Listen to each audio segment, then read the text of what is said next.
27 News, working for you. Now on 27 News.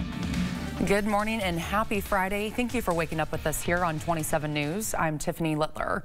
Turning now to our 27 News Capitol Bureau this morning. Pharmacists and doctors are pushing back after the state Senate passed a bill authorizing off-label drugs for coronavirus treatment. Some pharmacists were upset over the initial plan, which required them to fill prescriptions for off-label drugs like ivermectin. You're watching 27 News at 4:30 on KSNT. Winner of the Regional Edward R. Murrow Award for continuing coverage. Welcome back. The time is 4:42 on your Friday morning. This week's historic confirmation hearing for Ketanji Brown Jackson is in the books. The Senate Judiciary Committee took part in the final day of the confirmation hearing. During that day, Judge Jackson did not testify. Now your Storm Track forecast first, sponsored by Kansas 811.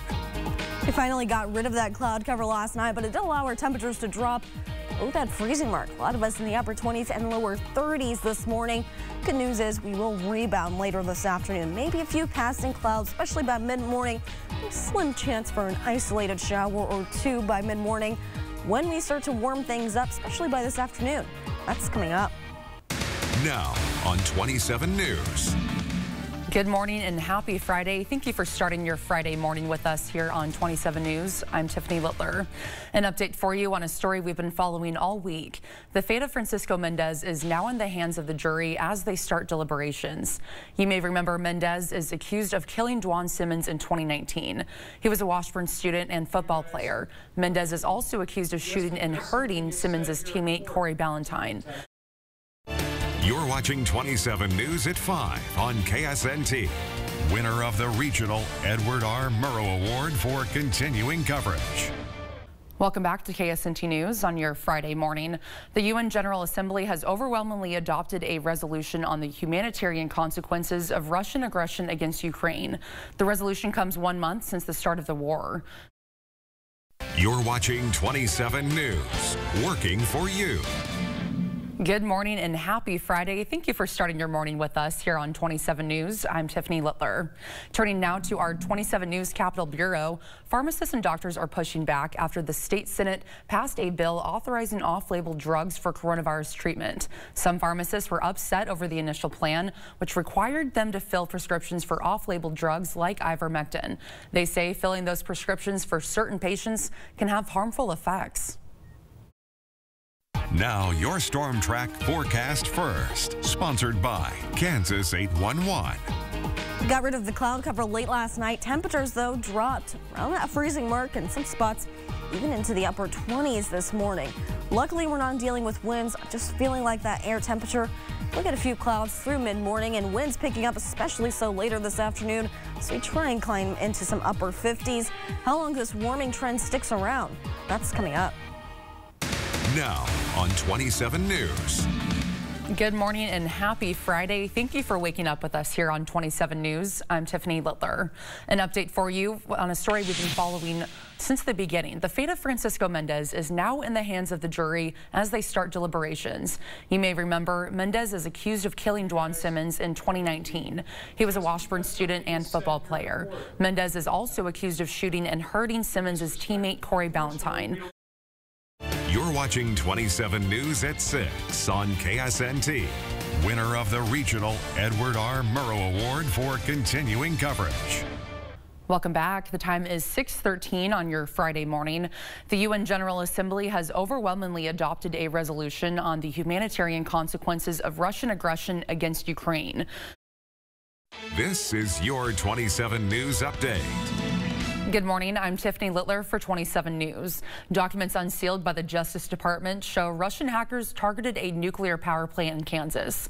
The documents accuse 3 people working for the Russian government of hacking into power plants, supply chains, and more. Between 2014 and 2017, dozens of sites were targeted. Among them was the Wolf Creek Nuclear Operating Corporation in Burlington. Documents say the hackers were successful in compromising the plant's networks. They installed malware on the computers that gave them access to employee usernames and passwords. The 3 Russians are each charged with 21 crimes. We got rid of the cloud cover late last night. A cold start this morning in the 30s, but will start to warm things up by the lunch hour, getting into the low 50s. A few clouds passing on through with a slight chance for isolated showers.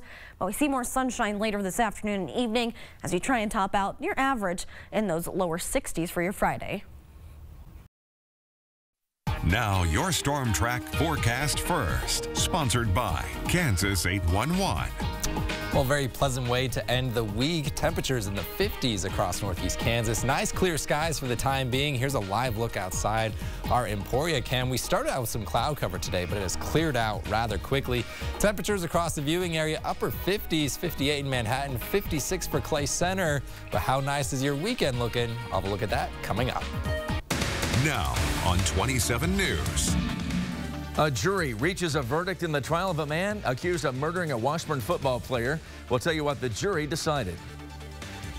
Also, President Joe Biden is in Poland today, focusing on Ukraine's refugee and humanitarian crisis, the latest on the fallout from Russia's invasion of Ukraine.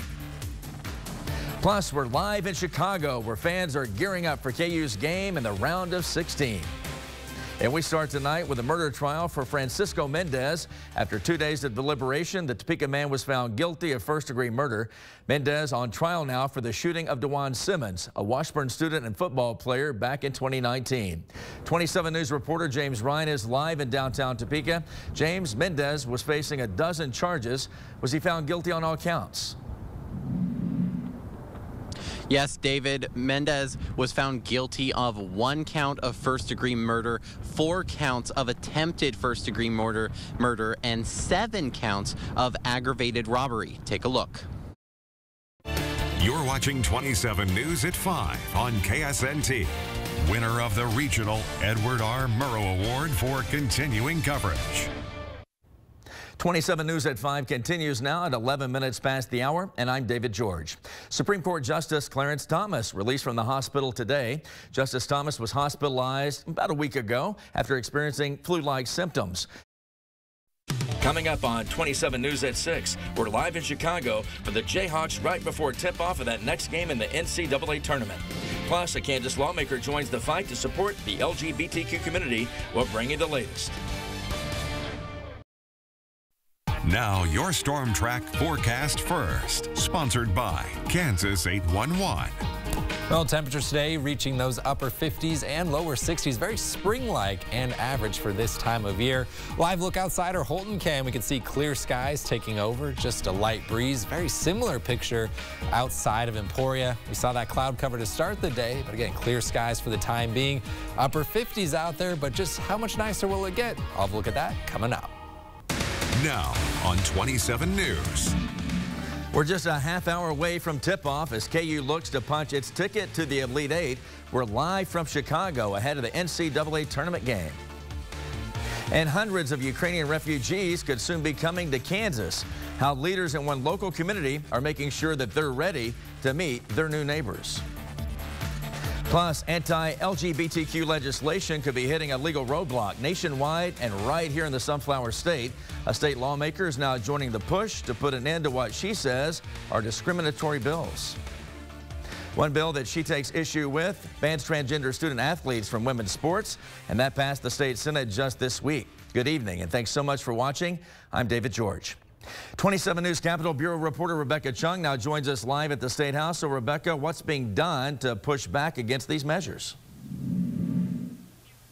Well, David, that bill passed here in the Senate Tuesday with a veto-proof majority, but if it passes into law, one Kansas representative says the ACLU is ready to take action.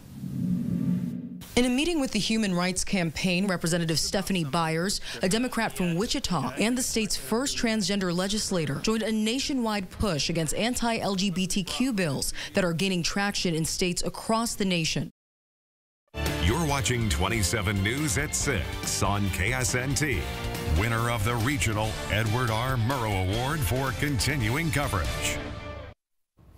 Thanks for watching on a Friday night. I'm David George. Well, it's a big day for KU basketball. The Jayhawks tip off in their Sweet 16 matchup in roughly 20 minutes or so. And while there's no doubt that fans here in Kansas are excited, those who traveled to Chicago maybe even more so because they're right there at the action. And that's where we find 27 News sports reporter Lainey Gerber. So, Lainey, have the Jayhawk fans really shown up for the big game? David, Chicago is a KU town. Tons of alumni live here now, and I was at a bar earlier called Kincaid's just south of downtown that is an official KU alumni bar of Chicago. The guy who opened it a long time ago is a big KU fan, and the rest is history. Tonight at 10 on 27 News. KU men's basketball making a run in the NCAA tournament. We'll have highlights as the Jayhawks look to go to the next round. Tonight at 10 on 27 News. Now your Storm Track forecast first. Sponsored by Kansas 811.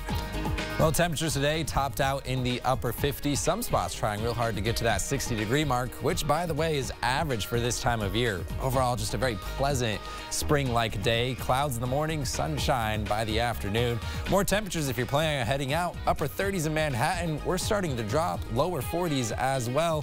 I'll have a look at the full weather forecast coming up. Working for you. 27 News starts now. Another Russian charged tonight in a hack that targeted U.S. infrastructure, including a nuclear power plant right here in Kansas. More details about who the hackers are. And as the war in Ukraine takes a toll on people living there, it's a chance for you to help. So we're going to have food trucks, we're going to have music, we're going to have bubbles for the kids, and it's just going to be a great time. How this fun, family-friendly event is helping families on the other side of the world in the fight of their lives. Plus, fans flooding the liquor stores to stock up for KU's NCAA tournament run. It's celebrating because, you know, from now we go to Elite Eight and then Final Four, and it's just getting to that crunch time. The Jayhawks are keeping their championship hopes alive tonight, fighting off the Providence Friars. And that's where we begin tonight. Thanks so much for joining us. I'm David George. Well, it's been a really good evening for Jayhawk fans. With tonight's 66-61 win, KU is moving on to the Elite Eight. And of course, we've got the entire team here for the Jayhawk victory. We'll get to your weekend forecast plus some post-game analysis. But first, we go straight to Chicago. 27 sports reporter Lainey Gerber is live there right now, where the game wrapped up less than an hour ago. So, Lainey, how'd the Jayhawks get past Providence? David, I hate to say this was a tale of two halves because it's such a cliche, but that's exactly how tonight went. The Jayhawks held Providence to its lowest point total in a half since 1966, with just 17 points in that first half. But in the second half, Providence was full of scoring runs and KU was full of turnovers, but it was just barely able to hang on to its lead, and a late run sealed the deal for the Jayhawks, and very much thanks to Mr. March, Remy Martin. This is the second game in a row where he's came on in the first half and, just completely taken over.